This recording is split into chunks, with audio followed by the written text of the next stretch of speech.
Of you, welcome back to my channel. मैं आज आप लोगों के लिए लेकर आ चुकी हूँ एक कलेक्टिव रीडिंग जिसका टॉपिक रहने वाला है कि आपके पर्सन आपकी तरफ क्यों अट्रैक्ट हुए। अगर वो आपकी तरफ अट्रैक्ट हुए या आपको पसंद किया तो क्यों वो आपकी तरफ अट्रैक्ट हुए, ऐसे क्या कारण थे, ऐसी क्या क्वालिटीज़ थी आप में या ऐसा क्या पसंद आया आप में जो वो आपकी तरफ अट्रैक्ट हुए। ये रीडिंग जनरल है, कलेक्टिव है। हो सकता है कि आपकी सिचुएशन के साथ एक्यूरेटली रेजोनेट करे, हो सकता है सिर्फ कुछ % रेजोनेट करे। तो ओपन माइंडेड होकर आप ये रीडिंग सुनिएगा और ज़बरदस्ती अपने आप को रीडिंग में फिट इन करने की कोशिश मत कीजिएगा। जितना आपके साथ रेजोनेट होता है उतना ही एक्सेप्ट कीजिए and leave the rest. Okay, चलिए रीडिंग स्टार्ट करते हैं और देखते हैं कि वो आपकी तरफ अट्रैक्ट क्यों हुए। Here we have the Death card, 5 of Wands, 10 of Pentacles, and we have this 8 of Wands. So we have Wands and Pentacles. Interesting. Visible होंगे आपको ये कार्ड्स। सबसे पहले व्यूअर्स यहाँ पर मैं ये बताना चाहूँगी कि ये इंसान आपकी इस क्वालिटी को पसंद करते हैं that you are very open to change. आप ना कभी भी एक ही तरह का पैटर्न पर जीवन जीना या एक ही तरह की सोच रखना या एक ही तरह से रहना नहीं प्रेफर करते हैं। आप सिचुएशन के साथ, समय के साथ, परिस्थितियों के साथ ना अपने आप को ढालना, बदलना जानते हैं। तो यू हैव दैट अडेप्टेबिलिटी कि आप ना खुद को अडेप्ट कर लेते हैं अपने इन्वायरमेंट के अकॉर्डिंग। जो भी इन्वायरमेंट है उसके अकॉर्डिंग आप उसको अडेप्ट करेंगे उस इन्वायरमेंट को। वो जैसे भी परिस्थिति है उसे अडेप्ट कर लेंगे। तो वो अडेप्टेबिलिटी आप में है कि that you are very open to change. आप चेंजेस को लेके ज़्यादा रिजिड नहीं है कि अरे बदलाव नहीं हो सकता, ये नहीं बदलना चाहिए, वो नहीं बदलना चाहिए। कहीं ना कहीं खुद को भी आपने बहुत इम्प्रूव किया है, खुद के अंदर भी बहुत आपने चेंजेस किए हैं, चाहे अपनी पर्सनालिटी की बात हो, चाहे अपनी चॉइसेस की बात हो, चाहे अपने प्रेफरेंसेस, लाइक्स और टेस्ट की बात हो, या हो सकता है कि अपने पॉइंट ऑफ व्यूज़ की बात हो, अपने ओपिनियंस की बात हो। काफ़ी कुछ आपने बदला है खुद को लेकर और वो इम्प्रूवमेंट की डायरेक्शन में, इम्प्रूवमेंट की दिशा में आपने वो अपने अंदर चेंजेस और डेवलपमेंट किए हैं जो कि इम्पॉर्टेंट रहे हैं, ब्यूटिफुल रहे हैं। तो यहाँ पर ऐसा लगता है कि उनको आपकी बात बहुत अच्छी लगती है that you are not someone who is very who has this resistance for everything, जिसके अंदर ये ब्लॉकेज क्रिएट करना या हर बात के लिए हर चेंज को डिनाई करना, हर चेंज को एक्सेप्ट ना करना या चेंजेस के प्रति थोड़ा सा रिजिड रहना, वो आपके अंदर नहीं है। तो ये बात उनको बहुत अच्छी लगती है आपकी दैट आप एक ऐसे इंसान हो जो नई चीज़ों की तरफ ज़्यादा उत्साह से बढ़ते हो, नई चीज़ें सीखने के लिए, नई चीज़ें करने के लिए, नए दोस्त बनाने के लिए या नई जगहों पर जाने के लिए, एक्सप्लोर करने के लिए नई नई जगहों को आप ज़्यादा एक्साइटेड रहते हो। So they like this thing about you. साथ ही साथ उनको अच्छा लगता है that you are very competitive. आपके अंदर वो कम्पेटिटिव स्पिरिट है, वो अच्छी लगती है उनको बहुत। दे कैन सी दैट कि लोग आपके साथ कम्पीट करते हैं क्योंकि वो बहुत हद तक आपसे जेलस भी होते हैं। कहीं ना कहीं उनको एक ऐसी ईर्ष्या आपसे होती है लोगों को कि बस वो आपको पीछे धकेलना चाहते हैं या बस नीचे देखना चाहते हैं कि बस आप ऊंचाइयों पर ना जाएं, आप धड़ाम से नीचे ही गिरे। तो कुछ लोग इतने जेलस, इतनी एक्सट्रीम लेवल की जेलसी रखते हैं। तो आप जो है व्यूअर्स वो भी कम नहीं है, आप एक कम्पिटिटिव इंसान है। अगर कोई आपसे जितना जेलस होगा उसे उतना ही मज़ा चखाएंगे आप, उसे उसी की लैंग्वेज में, उसे उसी की भाषा में आप मज़ा चखाएंगे। और मज़ा चखाने का मतलब यहाँ पे ये है कि आप और ज़्यादा बेटर करेंगे कि वो और ज़्यादा जले तो जल के भुन के राख हो जाए मतलब आप और बेटर करेंगे और इम्प्रूवमेंट अपने अंदर लेके आएंगे और बेस्ट करने की कोशिश करेंगे कि जो जलता है वो जल के ही रहे, वो जल के ही रहे क्योंकि उसको वही अच्छा लगता है तो वो जलन में ही जिए। लेकिन आपके अंदर व्यूअर्स ये कम्पिटिटिवनेस है कि आप ना जीतने की चाह में हमेशा पार्टिसिपेट करते हैं। यू आर नॉट समवन जो बस यूं ही चीज़ों में इन्वॉल्व हो जाएगा। अगर आप चीज़ों में इन्वॉल्व होते हैं then you like to win, you like to win in those things. आप ना किसी भी चीज़ को लाइटली लेकर अपने आप को हराते नहीं हैं। आप चीज़ों को सीरियसली लेते हैं और सीरियसली अपना एफर्ट इन्वेस्ट करते हैं, अपना एफर्ट लेते हैं, 100% अपना देते हैं तब जाके आप कहीं उस सिचुएशन में विन होते हैं और वो विक्ट्री आप डिजर्व करते हैं। तो यहाँ पर कई लोग ऐसे हैं व्यूअर्स जो आपसे कंपटीशन करते हैं। ये वर्क प्लेस पर हो सकते हैं, रिलेटिव्स हो सकते हैं, फ्रेंड सर्कल में कुछ ऐसे सो कॉल्ड फेक फ्रेंड्स हो सकते हैं जो अंदर ही अंदर आपसे compete करते रहते हैं, हमेशा आपसे आगे कैसे निकले इस बारे में सोचते रहते हैं। लेकिन आप भी फिर टफ कंपटीशन देते हो, आप भी फिर इतना जो पैरामीटर है वो इतना हाई सेट कर देते हो कि दूसरा इंसान उस तक पहुंच ही ना पाए। तो आप अपना बेस्ट करने वालों में से हो और आप बहुत ही डेडिकेटेड और पैशनेट इंसान हो। जो भी चीज़ करोगे लगन से करोगे, हार्डवर्क से करोगे, वरना नहीं करोगे। और ये बात आपके पर्सन को आपकी बहुत अच्छी लगती है।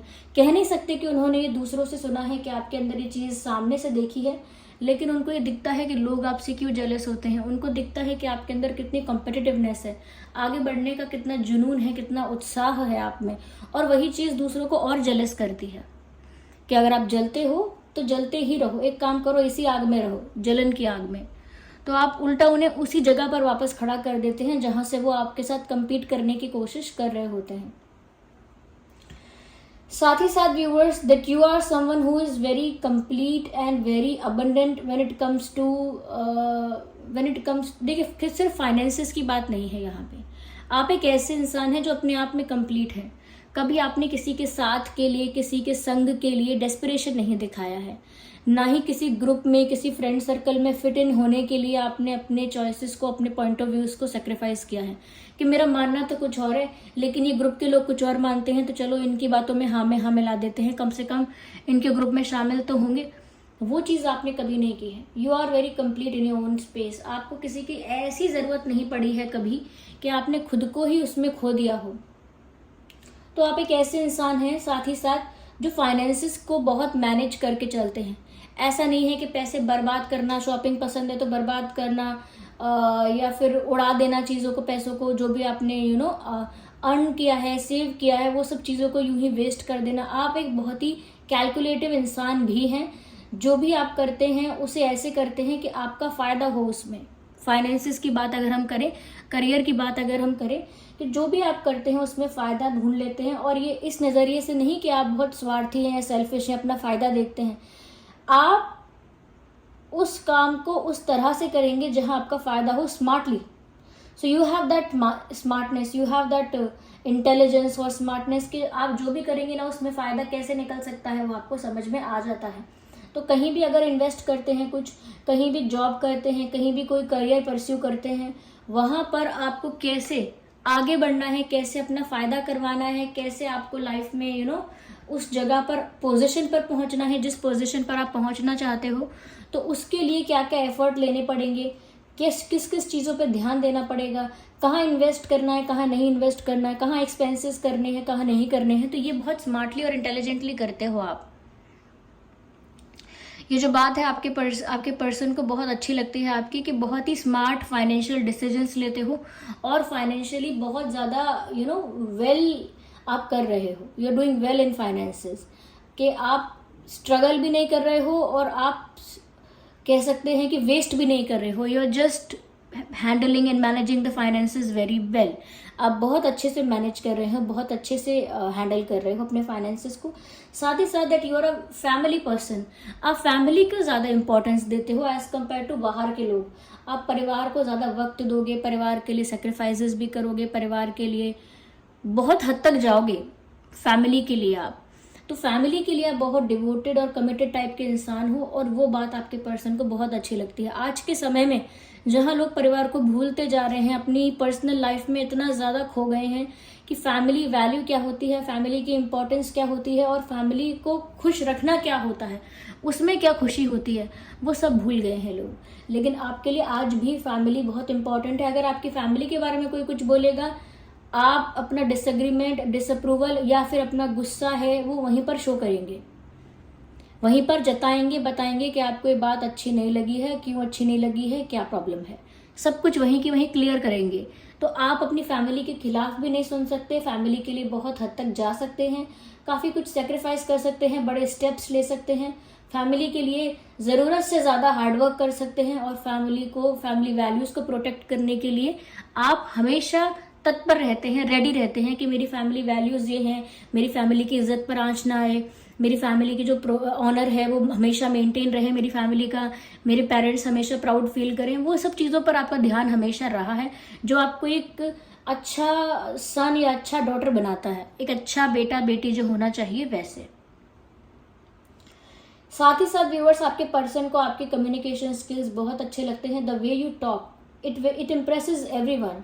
जिस तरह से आप बात करते हैं ये सिर्फ आपके पर्सन को नहीं, ये सबको इम्प्रेस कर देती है ये चीज़, कि आपके बात करने का ढंग, तरीका, टोन या जो चॉइस ऑफ वर्ड्स है वो आप ऐसे चूज़ करते हैं, इस तरह की बातें करेंगे कि अगले इंसान पर, सुनने वाले इंसान पर तो जैसे जादू हो जाएगा। यस, कुछ मैजिकल बातें हैं आपकी ऐसी कि आप जब बात करते हैं तो दूसरा इंसान आपकी बातों का विश्वास भी करता है, आपकी बातों में कन्विंस हो जाता है।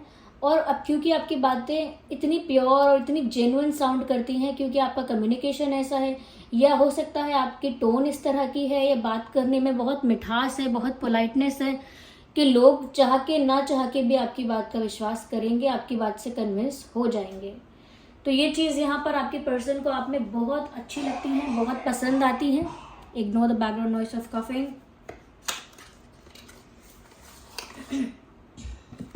आइए और देखते हैं यहाँ पे।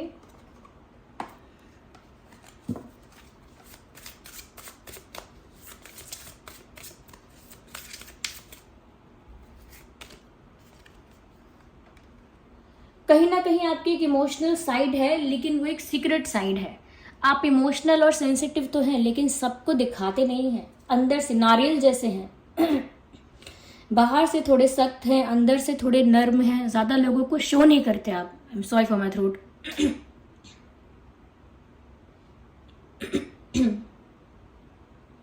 या तो नारियल जैसे हैं आप, बाहर से थोड़े सख्त, अंदर से सॉफ्ट, और ज़्यादा लोगों को शो नहीं करते कि आप कितने इमोशनल हैं अंदर से, जबकि आपकी एक सेंसिटिव साइड है, जबकि आपकी एक इमोशनल साइड है, लेकिन वो एक प्राइवेट साइड है, सबके लिए नहीं है वो।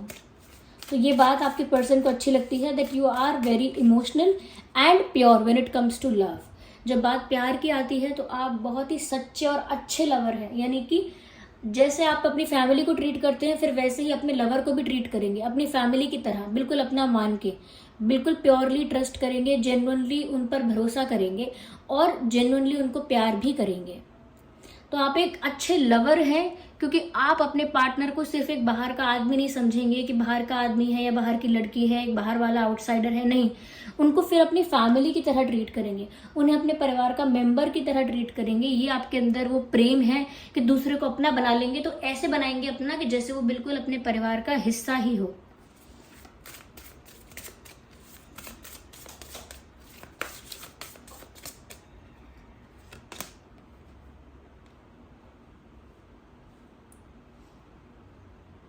ओके, यहाँ पर व्यूअर्स ऐसा लगता है कि हर्ट तो आपको बहुत लोगों ने किया है, but you are standing strong and you stand strong again and again whenever it happens. जब भी लोग आपको हर्ट करते हैं, बिट्रे करते हैं या आपका दिल दुखाते हैं, और लोग ऐसा कर चुके हैं, लेकिन उसके बाद ना आप कभी भी ऐसा नहीं करते कि मैंने विश्वास करना छोड़ दिया है या मैंने ये मान लिया है कि दुनिया बुरी है। आप हमेशा एक पॉजिटिव अप्रोच के साथ आगे बढ़ जाते हैं, हमेशा एक पॉजिटिव अप्रोच के साथ, एक अच्छे पर्सपेक्टिव के साथ आगे बढ़ जाते हैं कि चलिए ठीक है, मेरे साथ अगर एक एक्सपीरियंस अच्छा नहीं हुआ है तो ज़रूरी नहीं है कि दुनिया बुरी है या सारे एक्सपीरियंसेस ऐसे ही होंगे। एक पॉजिटिव उम्मीद के साथ, एक पॉजिटिव अप्रोच के साथ आप आगे बढ़ते हैं लाइफ में। जबकि लोग आपका दिल तोड़ चुके हैं, लोगों ने आपको बिट्रे किया होगा, लोगों ने आपको चीट किया होगा, उसके बाद भी आपने गिर के दोबारा खड़े होने की हिम्मत की है, दोबारा अपने पैरों पर आप खड़े हुए हैं, दोबारा अपने इमोशंस को संभाला है।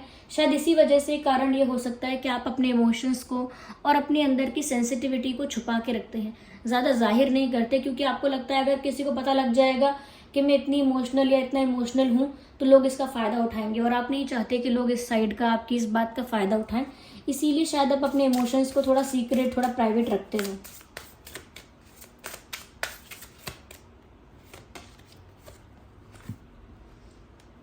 आपके अंदर बहुत करुणा और बहुत ममता है। आप मेल हैं, फीमेल हैं, कोई भी है, लेकिन आपके अंदर फेमिनाइन एनर्जी बहुत ज़्यादा है। You have love, you have kindness for everything, for everyone involved. आप पेड़ पौधे हों, एनिमल्स हों, कोई गरीब बच्चे हैं, कोई गरीब लोग हैं, या कोई ऐसे लोग हैं जो ज़रूरतमंद हैं, आप, your heart goes out to them. आपका मन करता है मैं इनके लिए क्या कर दूं, मेरे बस में नहीं है फिर भी मैं इनके लिए क्या करूं। ऐसा मन करता है कि इनकी इतनी हेल्प कर दूं, इतनी हेल्प कर दूं, इतना इनके लिए कर दूं कि इन्हें कोई तकलीफ ही ना हो। तो आपके अंदर वो प्रेम जो है मानव समाज के लिए, मैनकाइंड के लिए, ह्यूमैनिटी जो है आपके अंदर, वो कूट कूट के भरी है आपके अंदर। दया जो है ना, दया और ममता, वो आप में कूट कूट के भरी है कि आपको जरूरत नहीं है माँ बनने की, पिता बनने की, माँ और पिता जैसा फील करने के लिए। You are feeling that for everyone. आप हर किसी रिश्ते को नर्चर करना जानते हो, हर किसी जानवर हो चाहे प्राणी हो, हर किसी को प्यार से नर्चर करना जानते हो, हर किसी की वैसी ही केयर करना जानते हो। So you have that capability or quality of nurturing people, nurturing relations, nurturing everything around, and being careful and being loving towards them.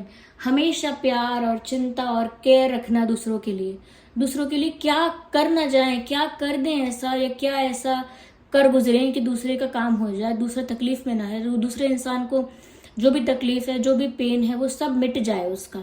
इसके लिए आप सब कुछ करने के लिए रेडी हो सकते हैं। ये आपके अंदर माँ जैसी ममता है व्यूअर्स। आप ऐसे ही रिश्तों को संजो के रखते हैं, ऐसे ही प्रेम से रखते हैं। आपके अंदर प्रेम ना, एक कह सकते हैं कि एक ऐसा प्रेम है आप में जिसमें सारा संसार समा सकता है, लेकिन वो बहुत ममतामय प्रेम है। वहां पर अगर आपको डिसरिस्पेक्ट किया जाए तो वो एकदम से विकराल रूप लेता है। जैसे आपने देखा होगा, जो दुर्गा माँ होती हैं, हमारी जो माँ है दुर्गा, वो जब भी अधर्म देखती हैं, कुछ गलत देखती हैं, तो एक फिरोशियस फॉर्म उनकी निकल के आती है, एक एंग्री फॉर्म उनकी देखने को मिलती है, जो महाकाली जी की फॉर्म है। और लेकिन उससे पहले वो ममता से भरी हुई हैं, उनके अंदर प्रेम ही प्रेम है, ममता ही ममता है। कहीं ना कहीं उस टाइप का चेंज आपके अंदर देखने को मिलता है जब लोग डिसरिस्पेक्ट करते हैं या गलत करते हैं या आप कहीं गलत देखते हो, तो उस तरह से आपके अंदर एक एंगर अपसर्ज होता है जिसके लिए आप खुद कंट्रोल नहीं कर सकते उसे, वो अपने आप ही ठंडा होता है।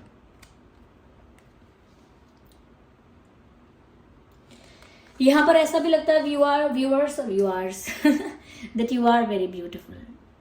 ये वन ऑफ द थिंग्स है कि जिसकी वजह से आपके पर्सन आपकी तरफ अट्रैक्ट हुए हैं, कि आप दिखते बहुत खूबसूरत हैं, बहुत एलिगेंट है, बहुत ब्यूटीफुल दिखते हैं आप। कहीं ना कहीं आपके अंदर वो चार्म है जो लोगों को अट्रैक्ट करता है अपनी तरफ। वो अदा है, वो करिश्मा है आप में, कि जिससे आपकी वाणी हो या आपका बिहेवियर हो, आपकी पर्सनैलिटी ही इतनी अट्रैक्टिव है। ओवरऑल पर्सनैलिटी, चाहे आप हेल्दी हैं या लीन बॉडी के हैं, चाहे करली हेयर हैं या स्ट्रेट हेयर हैं, दैट डजेंट मैटर। ऐसा लगता है what ever you have, it looks very elegant upon you. कुछ भी है, कुछ भी जैसा भी है आपका रंग ढंग वेशभूषा, वो सब जो है बहुत एलिगेंट लगता है आपके ऊपर। यहाँ पर देखिए फायर साइन प्रोमिनेंट है, अर्थ साइन प्रोमिनेंट है। जो डेट्स और नंबर्स प्रोमिनेंट है वो है 8, 18, 28, 10, 20, 30, 5, 15, 25, 3, 13, 23। ये कुछ डेट्स हैं जो यहाँ पर इंपॉर्टेंट हो सकते हैं व्यूअर्स, या फिर कुछ नंबर्स कह लीजिए आप। Okay, so this was the reading कि क्यों आपके पर्सन आपकी तरफ अट्रैक्ट हुए या क्यों वो पसंद करते हैं आपको। आई होप ये रीडिंग आपके लिए हेल्पफुल और रिलेटेबल रही है। अगर इस रीडिंग ने आपको थोड़ा भी गाइड किया है, वीडियो को लाइक करें, कमेंट करके बताएं और सब्सक्राइब करना ना भूलें। चलिए मिलते हैं अगली रीडिंग में, तब तक के लिए bye bye family, bye bye angels, love you all, bye bye, take care.